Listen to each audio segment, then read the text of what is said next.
এই মক্কার মানুষ এতটা খারাপ, বিবাহ শাদীর কোনো ভালাই নাই, পশু জবাই করে রক্ত মাখে দেওয়ালে, নারী পুরুষ উলঙ্গ তাওয়াফ করে, মূর্তির পূজা করে, ব্যাগে কোথাও গেলে ব্যাগের মধ্যে একটা মূর্তি নিয়ে যায়।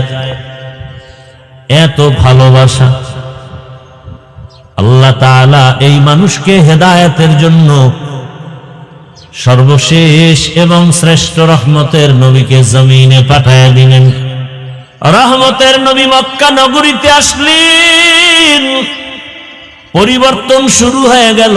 1000 বছর পর্যন্ত যে অগ্নি জ্বলতেছিল পারস্যের, সে আগুন নিভে গেল অটোমেটিক। রহমতের নবী আসছেন, দুনিয়ায় রহমতের বাতাস বইতে শুরু হয়ে গেল। খবর শুনে আবু লাহাব তার দাসী, তার বাদীকে আজাদ করে দিল, মুক্ত করে দিল। রহমতের নবী আসছেন। আস্তে আস্তে নবী বড় হতে লাগলেন। 40 বছরের আগে নবী সবার সাথে বুক লাগায়, মুখ লাগায়, কথা বলে হাসি মুখে, কিন্তু দাওয়াত দেয় না। দীর্ঘ 40 বছর পর্যন্ত রহমতের নবী কালিমার দাওয়াত দেন না, নামাজের দাওয়াত নাই, রোজার দাওয়াত নাই। নবী এই টাইমে বেশিরভাগ সময় বাইতুল্লাহর দূরে একটা পাহাড় আছে, হেরা পাহাড়, ওই পাহাড়ের গর্তে গিয়া নবী ধ্যান করতেন। ধ্যান আল্লাহর ভালোবাসা অর্জনের জন্য সাধনা করতেন। আমার কথাটা বুঝে থাকলে একটু জবাব দেন। বাইতুল্লাহর দাম বেশি নাকি হেরা পাহাড়ের দাম বেশি? বাইতুল্লাহর দাম। আল্লাহ কোরআনে বলেছেন, ইন্না আউয়ালা বাইতিন উযিআ লিন-নাস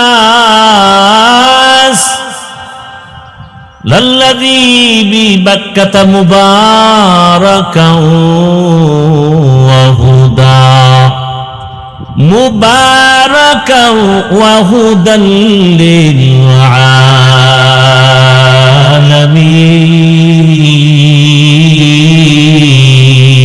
আলামিন।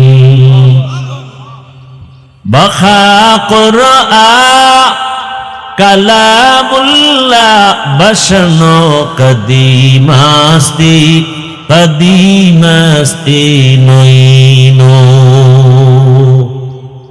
ভাইরা আমার, বাইতুল্লাহ এত দামি, যেই বাইতুল্লাহর দিকে প্রথম কেউ নজর দিয়া দোয়া করলেই কবুল। বাইতুল্লাহ প্রথমবার দেখে যে দোয়া করবে সাথে সাথে কবুল। আমার ওস্তাদ বলছে, কি দোয়া করলে তোমার জীবনটা ধন্য হবে। ও বাইতুল্লাহর মুসাফির, আল্লাহ যদি কোনোদিন বাইতুল্লাহ নেয়, সফর করে বাইতুল্লাহ গিয়া যখন বাইতুল্লাহ নজর পড়ে যাবে, প্রথমে দোয়া করবা, আয় আল্লাহ, আমি গুনাহগার, জীবনে যত ভালো ভালো দোয়া করছি কবুল করে নেও। সামনে যত দোয়া করব সব কবুল করে নাও। জামে দোয়া, পেছনে যত দোয়া করেছি ভালো, সামনে যত ভালো দোয়া করব তুমি বাইতুল্লাহর নজরের বরকতে কবুল করে নাও। আল্লাহর ওয়াদা, রাসূল বলেছেন, বাইতুল্লাহ দেখে প্রথম দোয়া করলেই কবুল, প্রথম নজরে। শুধু কি তাই, একজনে বাইতুল্লাহ তাওয়াফ করে, আর একজনে নামাজ পড়ে, আর একজনে শুধু তাকায় তাকায় দেখে। নবীজি বলেন যে শুধু তাকায় তাকায় বাইতুল্লাহ দেখে, অনবরত তার উপরে রহমত নাজিল হইতেছে। ভাইরা আমার, এমন একটা দামি ঘর জমিনে আর কোথাও নাই। ওই বাইতুল্লাহর এরিয়ায় কেউ যদি ঢুকে একবার বলেন আল্লাহ, 1 লক্ষ বার আল্লাহ বলার সওয়াব পেয়ে যাবে। ওই বাইতুল্লাহর সীমানায় গিয়া যদি কেউ একটা সিজদা দেয়, 1 লক্ষ সিজদার সওয়াব পেয়ে যাবে।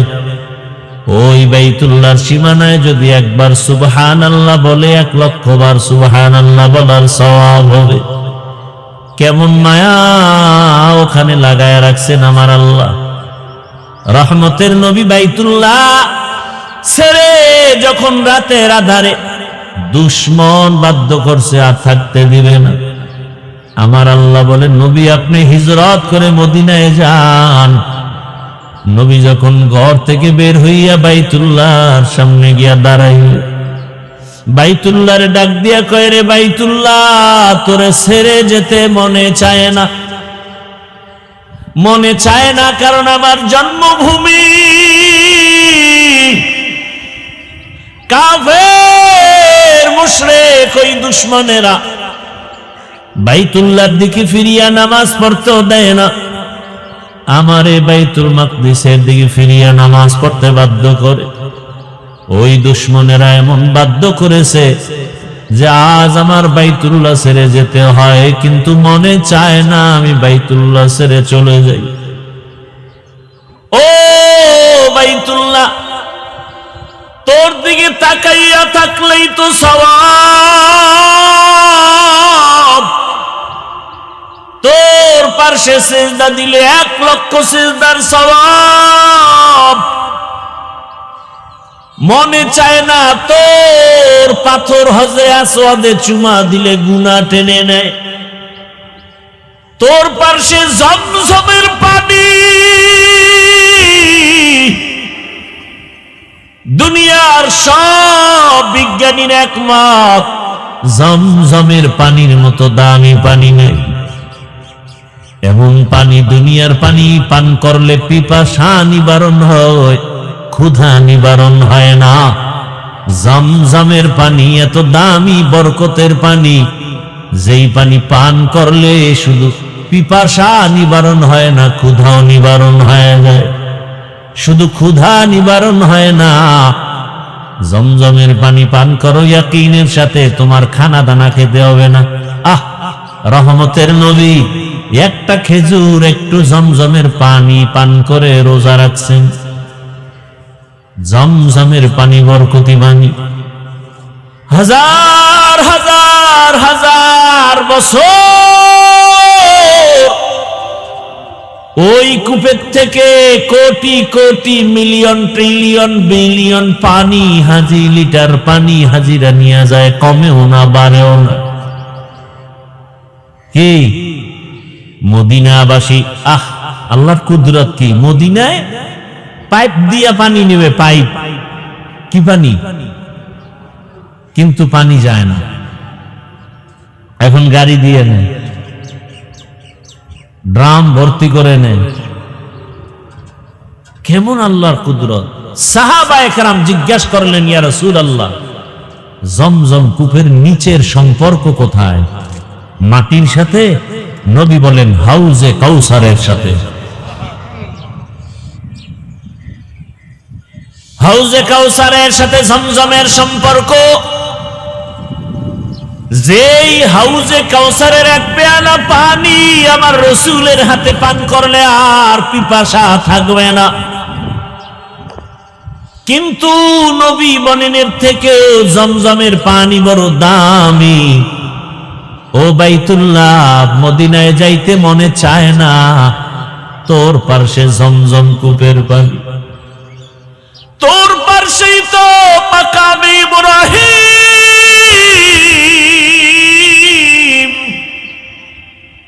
যেই পাথরে আজ ইব্রাহিম নবীজির পায়ের ছাপ লাগানো আছে।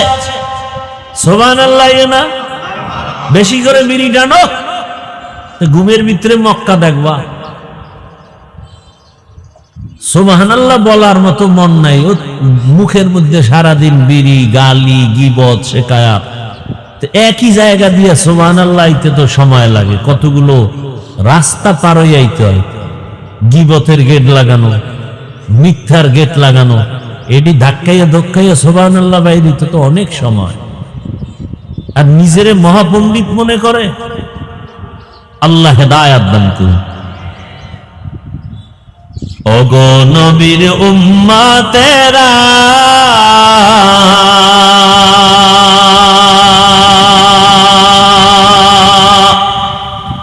হয়ে আজি দিশ দিশাহারা।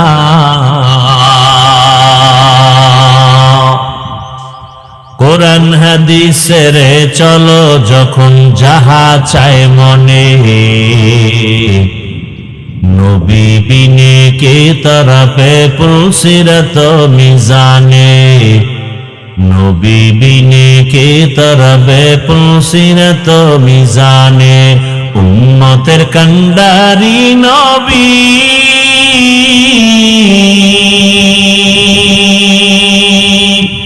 কাঁদছেন উম্মতের লাগি,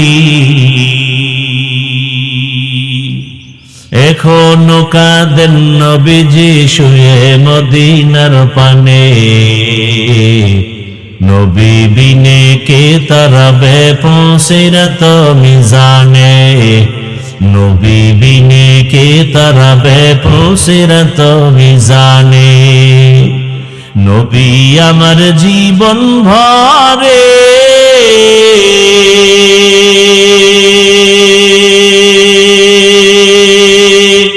দিনের লাগি কষ্ট করে, দান দান শহীদ করিলেন উহুদেরই ময়দানে। নবী বিনে কে তরবে পুলসিরত মিজানে, নবী বিনে কে তরবে পুলসিরত মিজানে। ইমামুল আউয়ালিন আল আখিরিন বহরে সদকা রহমাতাল লিল আলামিন। সৈয়দুল কাউনাইন খতমুল মুরসালিন আখির আমদ বুদে ফখরুল আউয়ালিন। শুধু ওজুদাস রহমাতাল লিল আলামিন। মসজিদে উশুদ হামারো এ জমিন। ইনদাল্লাহি আতকাকুম, আল্লাহর কাছে সব থেকে দামি কোনো পীর না, কোনো ফকির না, কোনো পাগড়িওয়ালা না, চেহারা সুন্দরওয়ালা না, টাকাওয়ালা না। আল্লাহ বলেন আমার কাছে একমাত্র দামি যার ভেতরে থাকবে তাকওয়া, হরকে দারত, খৌফে হকদার, দিল মাদম, জন্নতুল মাওয়া দেহদ উরা মাকাম, জুজবা হকচি জে মখাজ ইনসুজা, ফজলে উআ মস্তে দর জুমলা জাহা। তাকওয়া বড় দামি এক সম্পদ। আল্লাহ বারবার নবীকেও বলেন, হে নবী যার কোনো গুনাহ নাই। নবীজির গুনাহ আছে? আল্লাহ সেই নবীকে বলেন, সে নবীর জন্য আল্লাহ নিজে আশিক। সব নবী রাসূল আমার আল্লাহ তাআলার আশিক, আর আমার আল্লাহ শুধুমাত্র মুহাম্মদের আশিক। সেই নবীকে আল্লাহ বলেন, নবী আপনিও তাকওয়া অর্জন করেন। ইয়া আইয়ুহান নাবিয়্যুত্তাকিল্লাহ ওয়ালা তুতিইল কাফিরিনা ওয়াল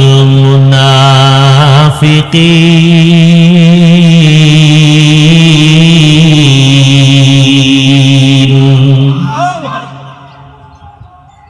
हर के दारत खौफे हक़दार दिल मदम, जन्नतुल मअवा देहद उरा मकाम। টাকার লোভে মানুষ সত্যকে মিথ্যা বানায়, মিথ্যাকে সত্য বানায়। যৌবনের লোভে পড়ে মানুষ সঠিক রাস্তা থেকে পিছনে পড়ে যায়। আর সারা দুনিয়ার মানুষ ডাক্তার জাকির নায়েকের জন্য কত মহব্বত করে ভালো জানে। এমন মানুষ নাই যে তাকে চিনে না, জানে না কত সম্মান। অথচ আমার দেশের ডাক্তার তাসলিমা নাসরিনের নাম কেউ শুনতে চায় না। ধ্বংস হওয়ার পেছনে কারণ যৌবনের লোভ।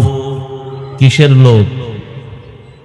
এই যত মানুষ পৃথিবীতে উল্টা পাল্টা চলে এই তিন লোভের কারণে আসল পথ থেকে হারিয়ে যায়।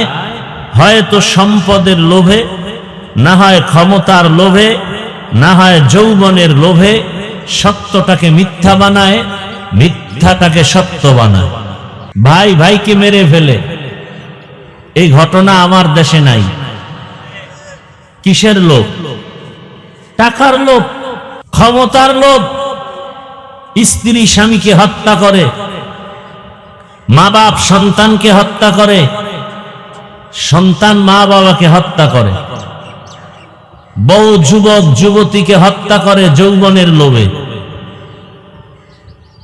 শেষ পর্যন্ত জেলখানায় যায়, পরিণামে ফাঁসি হয়ে মরে যায়।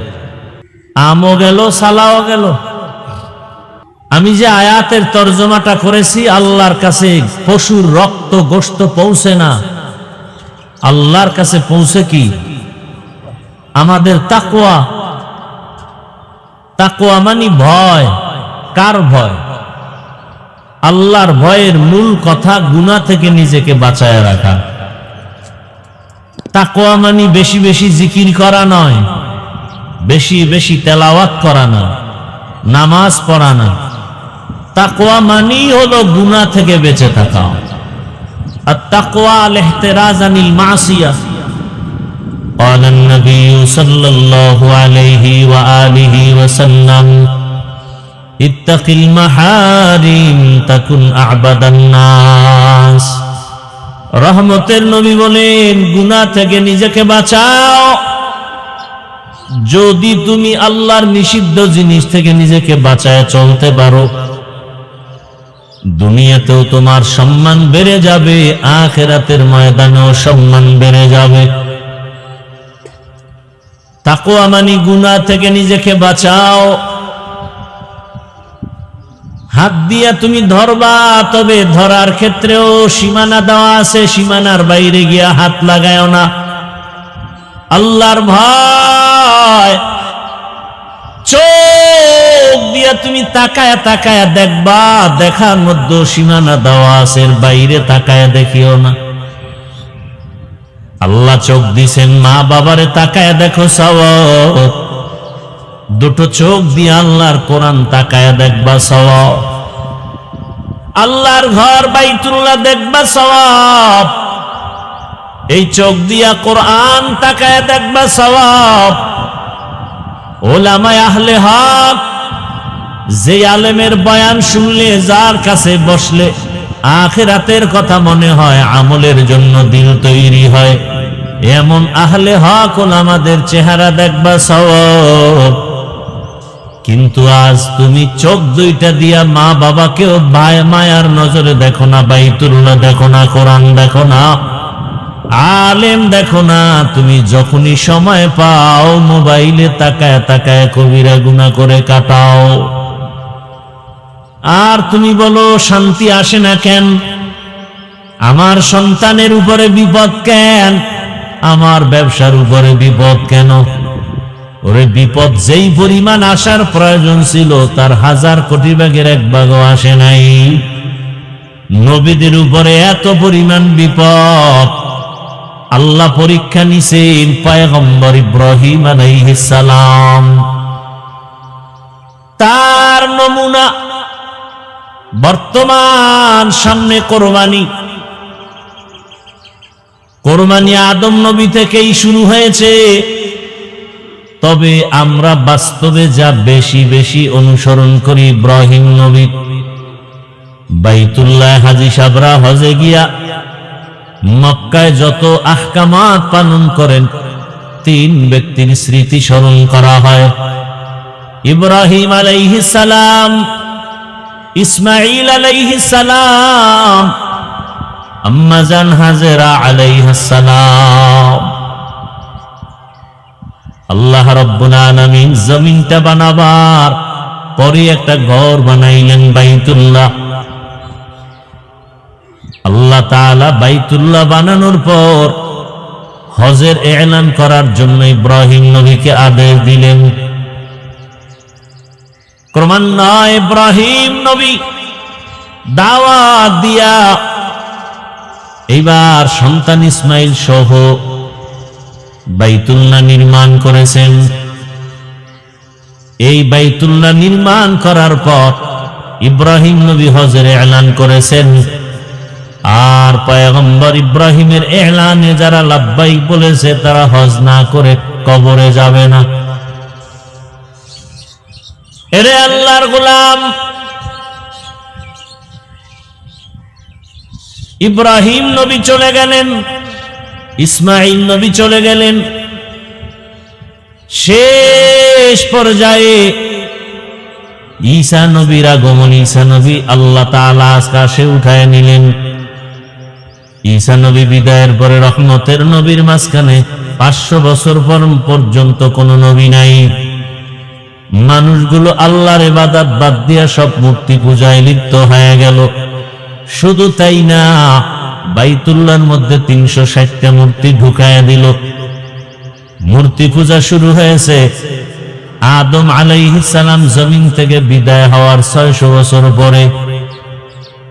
দুনিয়াতে এমন এক পর্যায় হলো, ইবলিসের ধোকায় পড়ে মানুষ মূর্তি পূজা শুরু করলো।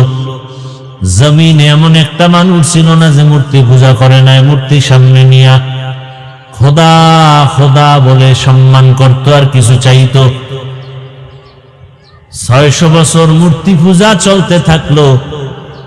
আদম নবীর বিদায়ের 1200 বছর পরে আল্লাহ পাক নূহ আলাইহিস সালামকে পাঠাইয়া দাওয়াতের কাজ করেছেন। মানুষের দ্বারে পয়গম্বর নূহ 950 বছর দাওয়াত দিয়া মাত্র 40 জন মানুষকে মূর্তি পূজার থেকে ফিরাইয়া দিলেন।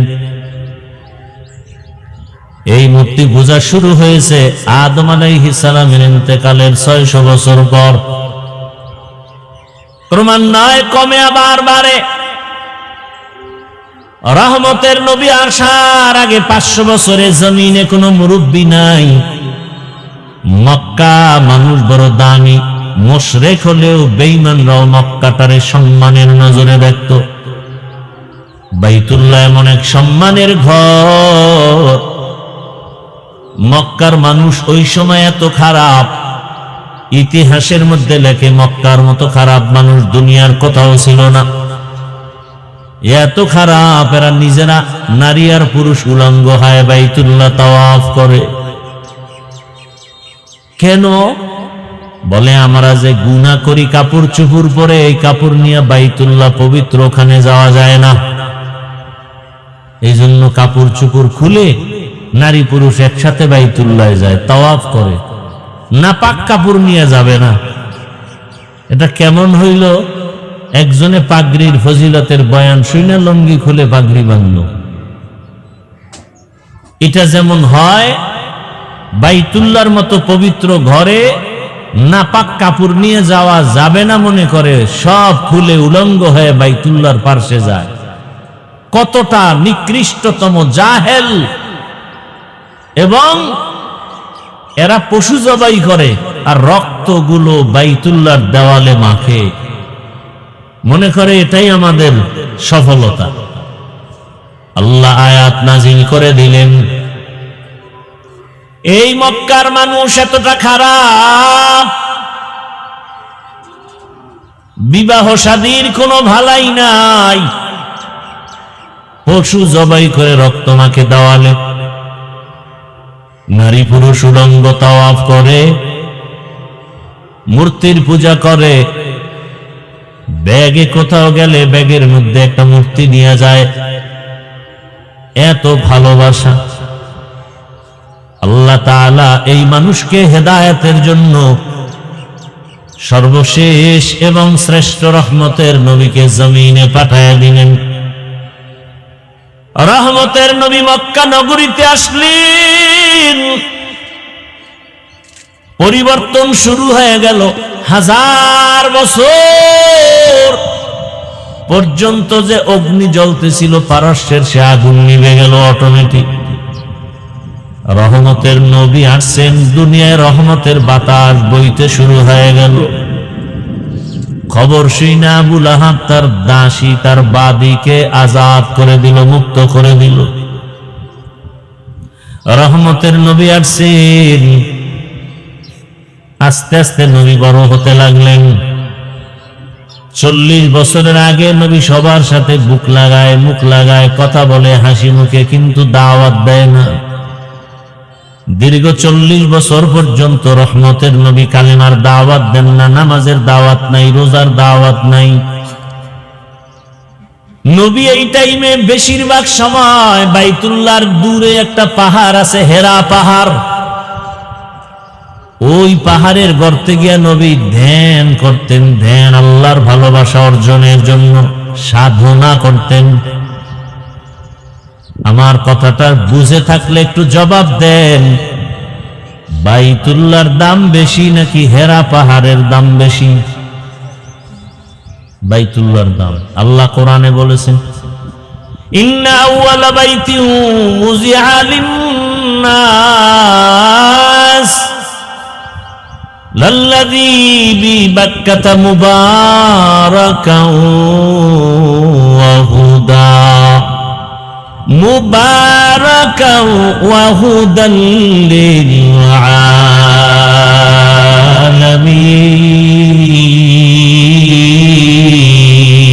আলামিন। বাখা কুরআ কালামুল্লাহ বসনো কদিমাস্তি কদিমাস্তি নইনো। ভাইরা আমার, বাইতুল্লাহ এত দামি, যেই বাইতুল্লাহর দিকে প্রথম কেউ নজর দিয়া দোয়া করলেই কবুল। বাইতুল্লাহ প্রথমবার দেখে যে দোয়া করবে সাথে সাথে কবুল। আমার ওস্তাদ বলছে কি দোয়া করলে তোমার জীবনটা ধন্য হবে। ও বাইতুল্লাহর মুসাফির, আল্লাহ যদি কোনোদিন বাইতুল্লাহ নেয়, সফর করে বাইতুল্লাহ গিয়া যখন বাইতুল্লাহ নজর পড়ে যাবে, প্রথমে দোয়া করবা, আয় আল্লাহ আমি গুনাহগার, জীবনে যত ভালো ভালো দোয়া করছি কবুল করে নেও, সামনে যত দোয়া করব সব কবুল করে নাও। জামে দোয়া, পেছনে যত দোয়া করেছি ভালো, সামনে যত ভালো দোয়া করব তুমি বাইতুল্লাহর নজরের বরকতে কবুল করে নাও। আল্লাহর ওয়াদা, রাসূল বলেছেন বাইতুল্লাহ দেখে প্রথম দোয়া করলেই কবুল, প্রথম নজরে। শুধু কি তাই, একজনে বাইতুল্লাহ তাওয়াফ করে, আর একজনে নামাজ পড়ে, আর একজনে শুধু তাকায় তাকায় দেখে। নবীজি বলেন যে শুধু তাকায় তাকায় বাইতুল্লাহ দেখে, অনবরত তার উপরে রহমত নাজিল হইতেছে। ভাইরা আমার, এমন একটা দামি ঘর জমিনে আর কোথাও নাই। ওই বাইতুল্লাহর এরিয়ায় কেউ যদি ঢুকে একবার বলেন আল্লাহ, 1 লক্ষ বার আল্লাহ বলার সওয়াব পেয়ে যাবে। ওই বাইতুল্লাহর সীমানায় গিয়া যদি কেউ একটা সিজদা দেয়, 1 লক্ষ সিজদার সওয়াব পেয়ে যাবে।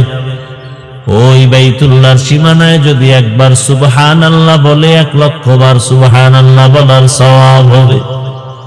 কেমন মায়া ওখানে লাগায় রাখছেন আমার আল্লাহ। রহমতের নবী বাইতুল্লাহ ছেড়ে যখন রাতের আধারে দুশমন বাধ্য করছে আর থাকতে দিবে না, আমার আল্লাহ বলে নবী আপনি হিজরত করে মদিনায় যান। নবী যখন ঘর থেকে বের হইয়া বাইতুল্লাহর সামনে গিয়া দাঁড়াইল, বাইতুল্লাহরে ডাক দিয়া কয়, রে বাইতুল্লাহ তোরে ছেড়ে যেতে মনে চায় না, মনে চায় না, কারণ আমার জন্মভূমি। কাফের মুশরিক ওই দুশমনেরা বাইতুল্লাহর দিকে ফিরিয়া নামাজ পড়তেও দেয় না। আমারে বাইতুল মাকদিসের দিকে ফিরিয়ে নামাজ পড়তে বাধ্য করে।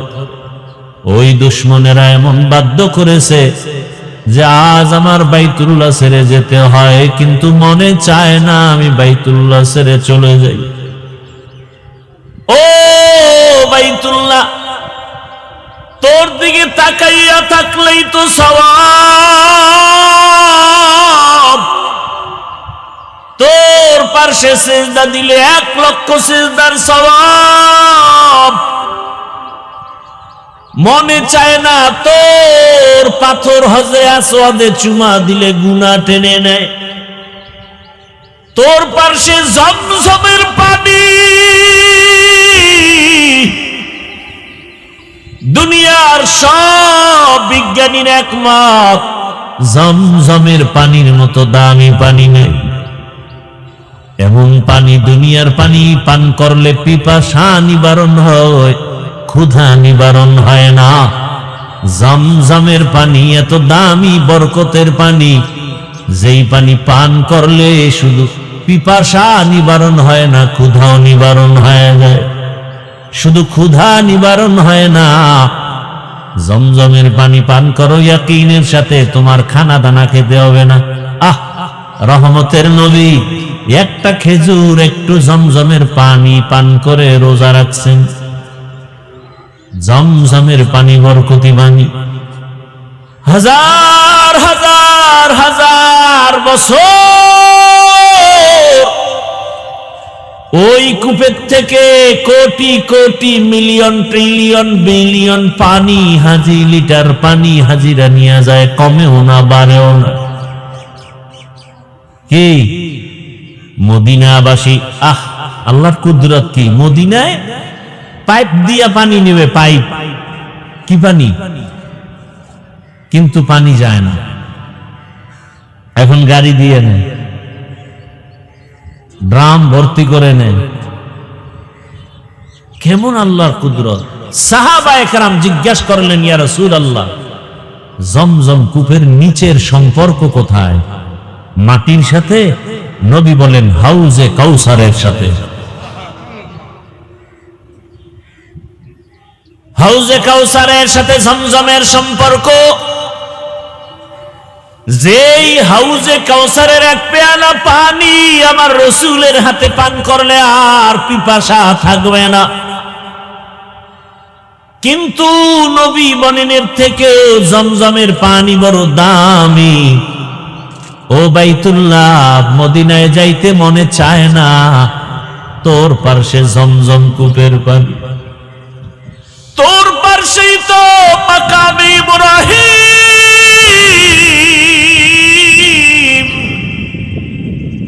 যেই পাথরে আজ ইব্রাহিম নবীজির পায়ের ছাপ লাগানো আছে। সুবহানাল্লাহ না? বেশি করে বিড়ি টানো, ঘুমের ভিতরে মক্কা দেখবা। সুবহানাল্লাহ বলার মতো মন নাই, ও মুখের মধ্যে সারাদিন বিড়ি, গালি, গীবত, শিকায়াত। একই জায়গা দিয়ে সুবহানাল্লাহ আইতে তো সময় লাগে, কতগুলো রাস্তা পার হয়ে আইতে হয়। গীবতের গেট লাগানো, মিথ্যার গেট লাগানো, এটি ধাক্কাইয়া ধক্কাইয়া সুবহানাল্লাহ বাইরে তো অনেক সময়। আর নিজেরে মহাপণ্ডিত মনে করে। আল্লাহ হেদায়েত দান করুন। ওগো নবীর উম্মতেরা,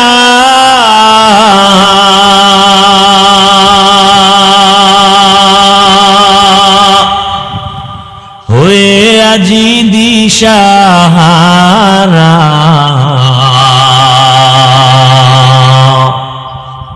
কোরআন হাদিসের চলো যখন যাহা চায় মনে, নবী বিনে কে তরফে পুলসিরত মিজানে, নবী বিনে কে তরফে পুলসিরত মিজানে, উম্মতের কান্ডারি নবী,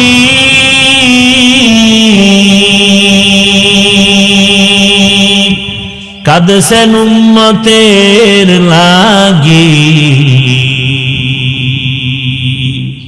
এখনো কাঁদেন নবীজি শুয়ে মদিনার পানে,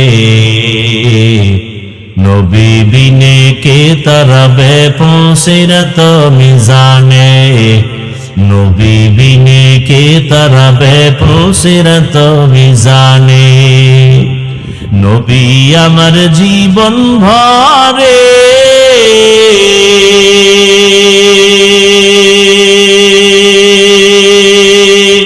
দিনের লাগি কষ্ট করে, দান দান শহীদ করিলেন উহুদেরই ময়দানে, নবী বিনে কে তারাবে পৌঁছিরাত মিজানে, নবী বিনে কে তারাবে পৌঁছিরাত মিজানে। ইমামুল আউয়ালিন আল আখিরিন বহরে সদকা রহমাতাল লিল আলামিন, সাইয়্যিদুল কাউনাইন খাতমুল মুরসালিন, আখির আমদ বুদে ফখরুল আউয়ালিন, শুধু ওজুদাস রহমাতাল লিল আলামিন, মসজিদে উশুদ হামারো এ জমিন। রহমতের নবী বাইতুল্লাহরে বেশি ভালোবাসছেন। কেমন যেন বাইতুল্লাহ থেকে মদিনায় যাইতেছিলাম, মনটার আকর্ষণ বাইতুল্লাহর দিকেই বারবার নজর পড়ে যায়। এরে নবীর আশিক, ওই বাইতুল্লাহ এত দামি, যার দিয়ে তাকাইলে সওয়াব। আমি কালকে আমার এক কলিজার টুকরা, আমার মুরব্বী আল্লাহওয়ালা, তাকে বললাম হুজুর আমি অসুস্থ, কিন্তু ঔষধ খাইতেছি, ব্যাংকক পর্যন্ত গেলাম কিন্তু ভালো লাগে না। বলে কেন? আমি বললাম আমি প্রতি বছর বাইতুল্লাহ যাই, আমার 1000 কোটি % বিশ্বাস অন্তরে জমা হয়েছে। আমি যতবার বাইতুল্লাহ গেছি, আসার পরে তেমন ঔষধ খেতে হয় নাই। আমার মনে চায় আমি বারবার বাইতুল্লাহ যাই। আমি বাইতুল্লাহ যাইয়া ওই হজরে আসওয়াদ পাথরার দরজার মাঝখান জায়গাটা দোয়া কবুলের জায়গা, মুলতাজাও। আল্লাহ রসুল বলে ওই জায়গায় বুকটা লাগাইয়া মালিকের ডাক দিবি,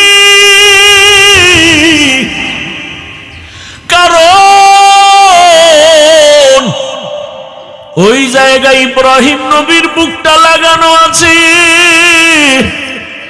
ইসমাইল নবীর বুক লাগানো আছে, কত নবী কত রসূল, আল্লাহর কত প্রিয় বান্দার বুকের চাপ লাগানো ওখানে।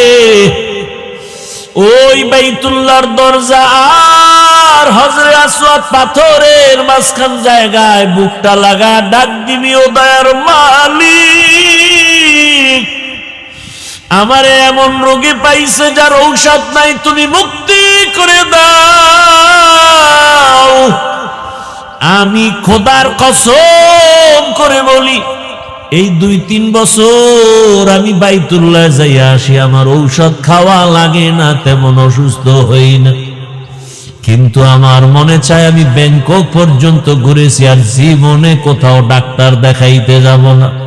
হুজুর আপনি একটু দোয়া করে দেন, আমি যেন হাজিরা দিতে গিয়া প্রত্যেকবার আমার মাওলার ঘরে গিয়া হাজিরা দিয়া বলতে পারি, লব্বাইক আল্লাহুম্মা লব্বাইক, লব্বাইক লা শারীকা লাক লব্বাইক, ইন্নাল হামদা ওয়ান নি'মাতা লাক ওয়াল মুলক লা শারীকা লাক। ও বান্দরবন জেলার টাকাওয়ালা, ও ধনী ব্যবসায়ী বাবারা, চাকরিজীবীরা, কিসের টাকার ধান্দায় পড়ে আছো? ওই বাইতুল্লাহ যদি একবার যাইতে পারতা, দেখতা কি মজা। ওই বাইতুল্লাহের সাথে একটু যদি বুকটা লাগাইতে পারতা, বুঝতা কেমন মজা। এখন তোমাকে বুঝানো যায় না। টাকা আছে, কত গরিবরা কাঁদে বাইতুল্লাহ যাবে, টাকার অভাবে যেতে পারে না। আর আল্লাহ তোমাকে কত টাকা দিয়েছেন। আমার জানা মতে কত ঢাকার হাজিওয়ালারা আছে, টাকাওয়ালা, নিজেও বাইতুল্লাহ যায়, রমাজানেও যায়, হজেও যায়, আবার শত শত গরিবদেরকে বাইতুল্লাহর উমরায় পাঠায়, হজে পাঠায়। আছে না নাই? ও যুবক, তুমি ভাবতেছো তোমার টাকা নাই, কেমনে যাইবা? 5 বেলার নামাজ পড়ে একটু মাওলারে বলতে থাকো, ও আল্লাহ তুমি বাইতুল্লাহ না দেখাইয়া মরণ দিও না। আল্লাহর কসম টাকা লাগবে না, বিনা টাকায় বাইতুল্লাহ পৌঁছতে পারবা। ওরে 1 মিনিট চক্ষু বন্ধ করে বাইতুল্লাহর কথা ভাবলে চোখে পানি। ওই বাইতুল্লাহর ইমামদের একটু তেলাওয়াতের আওয়াজ পাইলেই পাগল হইয়া যাই। বাইতুল্লাহর ইমামদের তেলাওয়াত শুনিস, এই কপাল পোড়া মোবাইলওয়ালারা, গান শুনিস না, ইমামের তেলাওয়াত শোন। বাইতুল্লাহর ইমামের তেলাওয়াত শুনিস, কসম করে বলি, বাইতুল্লাহর ইমামের তেলাওয়াত গুলো যখন মোবাইলে চালাইয়া বালিশে মাথা লাগায় শুনবি, দেখবি চোখের পানি পড়া শুরু হয়ে যাবে। একদিন তুই নিজেই তেলাওয়াত শুনতে শুনতে বলবি আর গান শুনবো না, বাইতুল্লাহর তেলাওয়াত শুনবি। আমরা যারা বাইতুল্লাহ গেছি, আমার কথা আমি বলি, আল্লাহর কসম, যখনই তেলাওয়াতটার আওয়াজ কানে আসে মনে হয় ডানা থাকলে উড়িয়া চলে যাইত। ওই বাইতুল্লাহ কেমন দামি ঘর। রহমতের নবী বলেন, বাইতুল্লাহ মদিনায় যাইতে মনে চায় না, আবার বংশের দুশ্মনেরা বাধ্য করলো। তোর পাশেই তো মাকামে ইব্রাহিম। ও বাইতুল্লাহ কেমনে মদিনায় যাব? তোমার কাছেই তো হেরা পাহাড়, যেখানে আমি দীর্ঘ বছর ধ্যানে সময় কাটাইছি। ও বাইতুল্লাহ তোমার ছেড়ে যেতে মনে চায় না, তোমার পাশেই তো ওই জাবালে আবু কুবাইস, যেই পাহাড়ে উঠিয়া ইব্রাহিম নবী হজের এলান করেছিলেন। ও বাইতুল্লাহ তোমার পাশেই তো পাহাড় আছে জবালে রহমত, যেই পাহাড়ে আদম নবী দোয়া করছেন, আমার মাওলা ডাইরেক্ট ক্ষমার ঘোষণা দিয়ে দিয়েছেন। ও বাইতুল্লাহ তোমার পাশেই তো জাবালে নূর, যেই জাবালে নূরের মধ্যে আমি সময় কাটিয়েছি। ও বাইতুল্লাহ মনে চায় না ছেড়ে যাইতে। নবী এভাবে কান্না করে করে করে করে যখন হিজরত করতে রওনা, মালিক বলছে যাওয়াই লাগবে। যখন বের হয়, নবীজি বাইতুল্লাহ থেকে বের হইয়া যেই রাস্তায় যায়, ওই রাস্তাটাকে আজও সৌদি আরব যারা উমরা হজে যাবেন, ওটার নাম তরিকে হিজরা। হিজরা রোড, হিজরতের রোড। আমি 13 সালে হজে গিয়া ওই হিজরা তরিকে হিজরার একটা নরমাল হোটেলে ছিলাম। নবীজি যায়, কিছু দূর যায়, আবার পিছনে তাকায়, বাইতুল্লাহর বড় ভাই। নবী আবার সামনে হাঁটে, আবার পেছনে তাকায়, বাইতুল্লাহর মায়া। বেনামাজি হইও না রে বাবা। আমি কিন্তু এখানে এতক্ষণ বয়ান করি, একজনকেও বলি না আমার মতো টুপিওয়ালা হুজুর হয়ে যাও। আমি একবারও বলি না আমার মতো হুজুর হও, মাদ্রাসায় যাও, স্কুল বাদ দাও। আমি একবারও বলি না তাবলিগে যাও, পীরের কাছে যাও। আমি সারা বাংলাদেশে ঘুরে ঘুরে পাও ধরে ধরে বলি, বাবা চাকরি করো, পুলিশ, র্যাব, আর্মি, বিডিআরের চাকরি করো, ব্যবসা করো, বাধা নাই। তবে তুমি ওখানে থাইকা রসুলের আদর্শের মালা গলায় লাগাও, 5 ওয়াক্ত নামাজ আদায় করো। তোমার মতো কত যুবক তাকায় দেখো, স্কুলে পড়ে, কলেজে পড়ে, 5 ওয়াক্ত নামাজি আছে না নাই? বলো বাবা তুমি কেন পারবা না? তোমার মতো যুবক তাকায় দেখো, র্যাব, আর্মি, পুলিশ, বিডিআরের চাকরি করে, নামাজ আদায় করে। ও বাবা, তোমার মতো চাকরিজীবী চাকরি করে, ব্যবসা করে, নামাজ ছাড়ে না। ও ব্যবসায়ী বাবারা, আপনার মতো ব্যবসায়ী নামাজ পড়ে, বলেন আপনি পারেন না কেন? ও চাকরিজীবী বাবারা, আপনার মতো কত চাকরিজীবী চাকরি করে, নামাজ পড়ে, আপনি পারেন না কেন? ও আমার কলিজার যুবক বাবারা, তোমার মতো যুবক স্কুল কলেজে পড়ে, লেখাপড়া করে, নামাজ পড়ে, তুমি পারো না কেন? ও ড্রাইভার বাবারা, তোমার মতো কত ড্রাইভার ড্রাইভারি করে, আজান হলে নামাজে দাঁড়ায়, তুমি পারো না কেন? ও পর্দার আড়ালের আম্মা জানেরা, বোনেরা, আপনার মতো কত মা কত বোন এখনো আছে, পর্দা করে, নামাজ পড়ে, স্বামীর মাল হেফাজত করে, আপনারা পারেন না কেন? আপনাদের এত সম্মান, আপনারা তো নবীদের মা, আপনারা তো সাহাবায়ে কেরামদের মায়ের মতোই মা। এই দুনিয়ায় নবী হতে পারেন নাই, মায়েরা তবে নবীদের মা হয়েছেন। এ দুনিয়ায় সাহাবী সাহাবিয়ার মতো নারী আপনারা, খাদিজা রাদিয়াল্লাহু আনহার মতো নারী, ফাতেমা রাদিয়াল্লাহু আনহার মতো নারী, আয়েশা রাদিয়াল্লাহু আনহার মতো নারী। ও পর্দার আড়ালের আম্মা জানেরা, আপনার ছেলেটাকে আপনি ডাক্তার বানাবেন, প্রফেসর বানাবেন, ইঞ্জিনিয়ার বানাবেন, বাধা নাই। তবে আমার দাবি একটাই, ডাক্তার জাকির নায়েকের এত সুনাম কেন? টাকার কারণে, ক্ষমতার কারণে নয়, নবীজির আদর্শের কারণে। আপনার সন্তান ডাক্তার হবে, নেককার, নামাজি, পর্দাওয়ালা। আপনার সন্তান ডাক্তারিও করবে, নামাজ পড়বে, কোরআন তেলাওয়াত করে, মা বাবার জন্য দোয়া করবে। ও যুবক বাবা, তুমি ডাক্তার হও, প্রফেসর হও, ইঞ্জিনিয়ার হও, বাধা নাই। তবে মা বাবার দোয়া নিয়া, শিক্ষকের দোয়া নিয়া, উলামায়ে কেরামের দোয়া নিয়া, নবীজির আদর্শ মেনে চলবা, জীবনটা ধন্য হয়ে যাবে। ওই বাইতুল্লাহর দিকে আগাইতে থাকো। আজকে তো তুমি চোখ বন্ধ অন্ধের মতো সেজদা দাও, বাইতুল্লাহ সামনে নাই।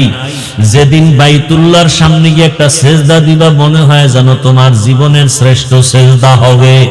আজকে তুমি নামাজে দাঁড়াও, বাইতুল্লাহ সামনে দেখো না। আল্লাহ যদি কবুল করেন, বাইতুল্লাহ সামনে নিয়ে যেদিন নামাজে দাঁড়াইবা, দেখবা আজকে নামাজে দাঁড়াইলে মন বসে না, সেদিন চোখ থেকে পানি পড়া শুরু হয়ে যাবে। এত কান্না, এত কান্না। ওই বাইতুল্লাহ বড় দামি। আল্লাহ পাক রব্বুল আলামিন ওই নবীকে বিজয়ের বেশে আবার বাইতুল্লাহে ফিরাইয়া দিলেন। ওই বাইতুল্লাহ বড় দামি ঘর। ওই বাইতুল্লাহর জিয়ারতের জন্য হাজিরা দৌড়াচ্ছে। কিছুদিন পরেই যখন শুরু হয়ে যাবে, হাজী সাহেবরা হজ করতে যাবে, আরাফার ময়দানে যাবে। আরে 24টা ঘন্টাই কান্না করে, লাব্বাইকের আওয়াজ দেয়। নবী বলেন, যারা তোমরা হজে যাইতে এখনো পারো নাই, ওই হাজীদের নমুনা নিজের মধ্যে ঢুকাও। আল্লাহ চায় হাজী সাহেবরা যখন হজের মাস শুরু হয়ে যাবে 1 তারিখ, ওই হাজী সাহেবরা নখ কাটবে না, চুল কাটবে না। আল্লাহর আইন হয়ে গেছে। ও কোরবানি করনেওয়ালারা, তুমি যদিও হজ করতে পারো নাই, হাজীদের নমুনায় তুমিও চুল কাটিও না, নখ কাটিও না কোরবানির আগে। আমার আল্লাহ তোমাকে দেখে একটু মোহাব্বত করবে, মোহাব্বতের নজরে তাকাবেন। ওরে আল্লাহর বান্দারা, এই কোরবানি তো পশু কোরবানি না, আসল কোরবানি তোমার জীবনের ভালোবাসার কোরবানি। আমার আল্লাহ চায় তোমার আমার দিলের কোরবানি। আজকে দেখা যায় মানুষ 20,000 টাকা 30,000 টাকা দিয়ে গরুতে ভাগ হয়, 500 টাকা লাগলেও দেয়, কিন্তু 100 টাকার লোভে চামড়াটা কওমি মাদ্রাসায় দিতে চায় না। আছে না নাই? বলে গেলাম চ্যালেঞ্জ দিয়ে, পৃথিবীতে যত সেবা সংস্থা আছে, শ্রেষ্ঠ কল্যাণমূলক জনকল্যাণমূলক সেবা সংস্থার নাম কওমি মাদ্রাসা। অনুরোধ করে বলবো, ওই কওমি মাদ্রাসায় যদি আপনার যাকাতের অংশ দেন, আপনি যদি কোরবানির চামড়া দেন, ফ্রি দিবেন, ডবল সওয়াব, ডবল সওয়াব, ডবল সওয়াব। আর এর বিরোধিতা যারা করবে, ওদের অন্তর নষ্ট, ওদের আকল নষ্ট, ওদের ঈমান আমল নষ্ট। ফ্রি দিবেন, 20,000 30,000 টাকা দিয়ে ভাগ হতে পারেন কোরবানির অংশে। 200-100 টাকা ছেড়ে চামড়াটা আল্লাহর রাস্তায় দিবেন। এখন তো সিন্ডিকেট চলতেছে চামড়ার জগৎ নিয়া, অনেক মাদ্রাসাওয়ালারা কালেকশন করবে না বলেছেন, কিন্তু অনুরোধ করে বলছি আল্লাহর ওয়াস্তে ফি সাবিলিল্লাহ কওমি মাদ্রাসার এতিম ফান্ডে আপনারা এটা দিবেন। গরিব এতিম অসহায় যারা আছেন এদের পেছনে এটা খরচ করা হবে। এটা দিলে ডবল সওয়াব। এক সওয়াব গরিব এতিমের হক আদায় করা হবে, আর এক সওয়াব হলো এলমে দ্বীন ওরা শিখে, কোরআন হাদিস শিখে এই এলেমের সহযোগিতা করা হবে। কয় সওয়াব? কি ডিস্টার্ব কেন বাবা? ডবল সওয়াব। আর এর বিরোধিতা যারা করবে এদের অন্তর খারাপ। আল্লাহ হেদায়েত দান করুন। লা ইয়ানালাল্লাহা লুহুমুহা ওয়ালা দিমাউহা ওয়ালাকিন ইয়ানালুহুত তাকওয়া মিনকুম। ও পর্দার আড়ালের আম্মা জানেরা, বোনেরা, ও যুবক, অনুরোধ করে বলছি, জীবনে তো গুনাহ কম করো নাই। মনে চাইছে নামাজ পড়বা না, পড়ো নাই। মনে চাইছে দাড়ি রাখবা না, রাখো নাই। মনে চাইছে পার্কে যাবা, দৌড়ায়া গেছো। মনে চাইছে মোবাইলে সারা রাত গুনাহ করবা, করেছো। মনে চাইছে নাচ গান করবা, দেখবা, করেছো আর দেখেছো। এখনো কি তোমার অন্তরের আশা পূরণ হয় নাই? তওবা কি করবা না? মরণের ভয় কি নাই রে যুবক? আজকে তুমি এখানে বসে আছো, কালকে 10টার সময় হতে পারো তুমি লাশ। এই যে রমজানের রোজা গেল, ঈদ গেল, কত মানুষ মরে গেল। বাসটা পানির মধ্যে চলে গেল, একটা বাচ্চা সাঁতার কাইটা এসে বলে আমার আম্মু পানিতে আটকা আছে, তাড়াতাড়ি আমার আম্মুকে বাসের থেকে নিয়ে আইসা বাঁচাও। আবার এক মহিলা সাঁতার কাইটা এসে বলে আমার বাচ্চা বাসের মধ্যে আটকানো, আমার বাচ্চাটাকে বাঁচাও। এইভাবে চোখের সামনে দিন দিন বিদায়। এমন কোন দিন নাই লাশ নাই। কয়দিন আর বাঁচবা? কই চাকরিজীবী, কই বাড়িওয়ালা বাড়ি পড়ে আছে, বাড়িওয়ালা নাই। চাকরির জায়গা ঠিকই, চাকরি চলতেছে, কিন্তু আগের লোকটা নাই। এইভাবে একদিন বিদায় হতে হবে। আগামীকাল যদি আল্লাহ ডাক দিয়ে আজরাইলের পাঠায় দেয়, ঘুমের ভেতরে ওর জানটা নিয়ে যা। সকাল 10টা-11টায় আম্মু জানাইসা যখন ডাকবে, দেখবে ঘরের মধ্যে বাচ্চার সন্তানের জবানে কোনো আওয়াজ নাই। প্রতিদিন 2 ডাক দিলে সারা দেয়, আজকে এত ডাকি সারা দেয় না কেন?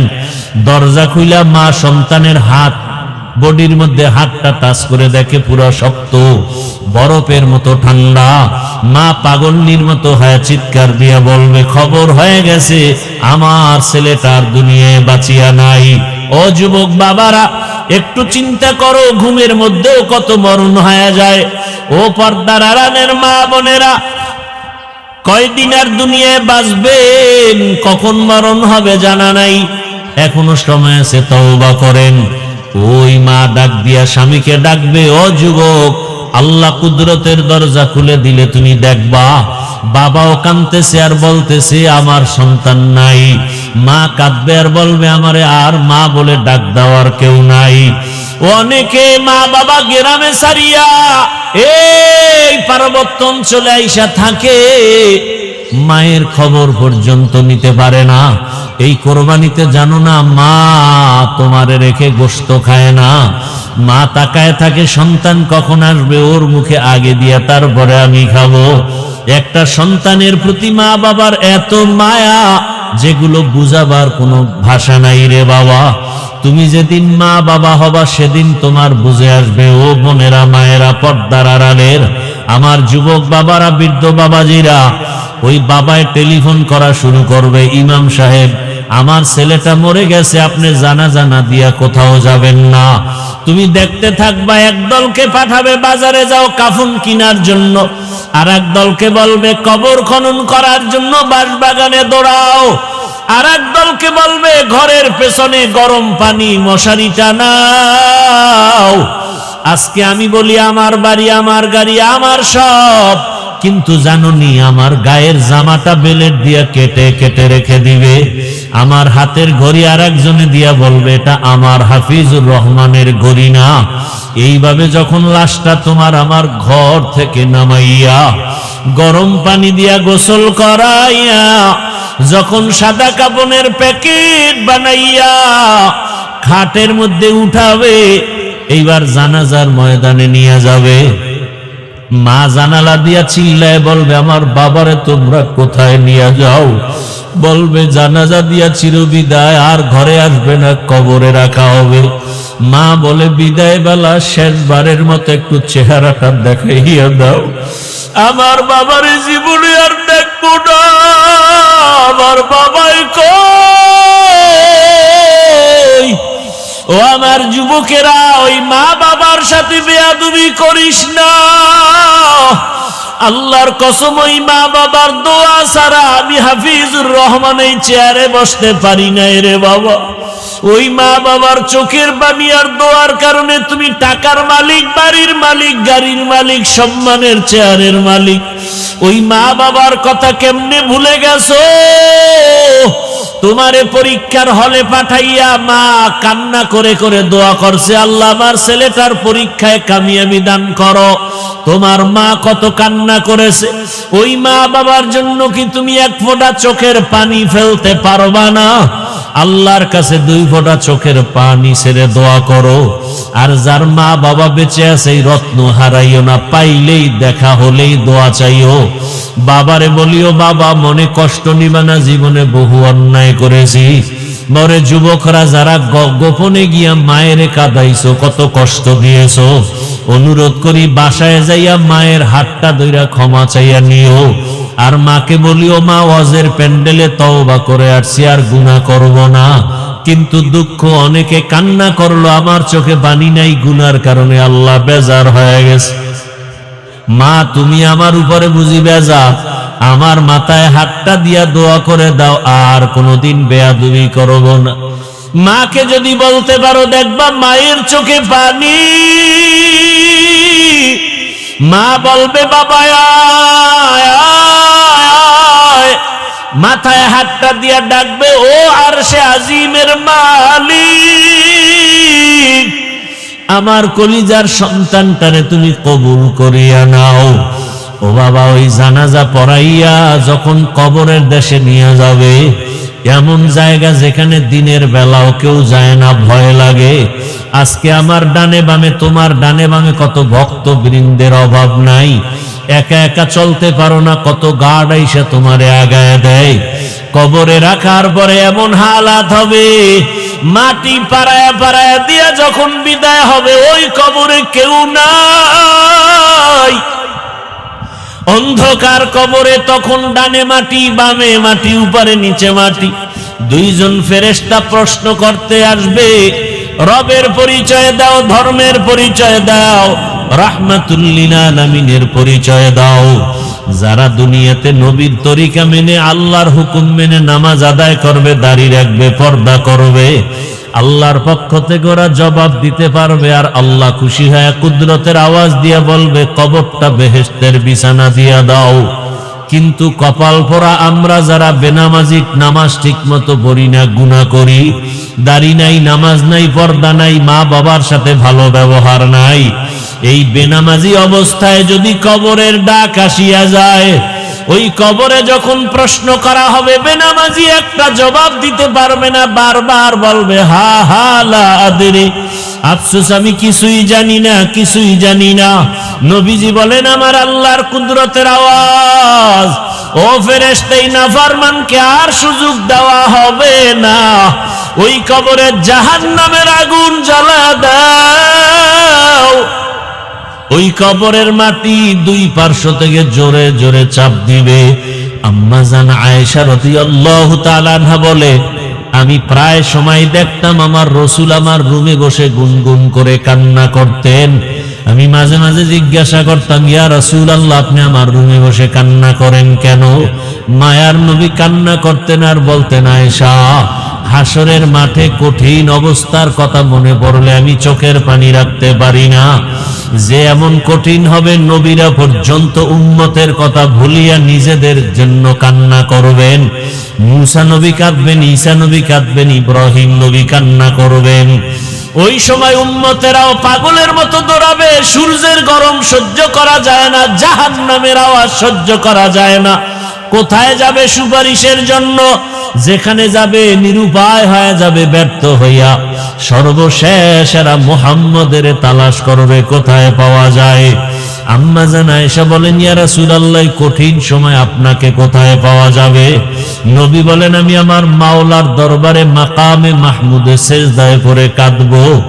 মুসা নবী নিজের চিন্তায় কাঁদবেন, ঈসা নবী নিজের চিন্তায় কাঁদবেন, ইব্রাহিম নবী নিজের চিন্তায় কাঁদবেন। আর আমি মুহাম্মদ আমার চিন্তায় একবারও কিছুই বলবো না, আমি বারবার কাঁদবো আর বলবো, আমার উম্মত, আমার উম্মত, আমার উম্মত। ও নবীর উম্মতের দল, আল্লাহর কোরআনটা মিথ্যা মনে করিও না, নবীর কথা মিথ্যা মনে করিও না, ওলামায়ে কেরামের কথা মিথ্যা মনে করিও না। এখনো সময় আছে, তওবা করো, নবীর তরিকা মেনে চলো। নবীর শাফাআত ছাড়া জান্নাত হবে না। জীবনে গুনাহ তো কম করো নাই, আজকে আল্লাহর কাছে তওবা করো। আর নামাজ ছাড়বা না, দাড়ি কাটবা না, বেপরদায় চলবা না। মা বাবার দোয়া, শিক্ষকের দোয়া, উলামায়ে কেরামের দোয়া নিয়ে নবীর সুন্নাত অনুযায়ী চলবা। ও যুবকেরাও তওবা করো, ডাক্তার হও, নামাজ ছাড়িও না, ইঞ্জিনিয়ারিং পড়ো, নামাজ ছাড়িও না। ঢাকা কলেজে গিয়া দেখো কত ছেলেরা কলেজে পড়ে, পাগড়িওয়ালা, নামাজির অভাব নাই, তুমি পারবা না কেন? আল্লাহর কাছে তওবা করো। ও মা বোনেরাও তওবা করেন, আর নামাজ ছাড়বেন না, বেপরদায় চলবেন না, স্বামীর মাল হেফাজত করবেন, খেয়ানত করবেন না। আল্লাহ আমাদের তওবা যদি খাঁটি অনুমতে করতে পারি, আল্লাহ জীবনের গুনাহ মাফ করে দিবেন। মরিয়া গেল আর নামাজ ছাড়বো না, দাড়ি কাটবো না, বেপরদায় চলবো না। তওবা করার মতো যদি কারো অন্তর তৈরি হয়, মুনাফিকি না থাকে, যাদের খাঁটি নিয়ত আছে, দুটো হাত আল্লাহকে দেখাইয়া দাও। আয় আল্লাহ, হাতগুলো কবুল করে নেন, তওবা কবুল করে নেন। তওবার উপরে মজবুত হইয়া চলার তৌফিক দান করেন, আমিন। আলহামদুলিল্লাহি রাব্বিল আলামিন, والصلاة والسلام على سيد الأنبياء والمرسلين وعلى آله وأصحابه أجمعين يا أرحم الراحمين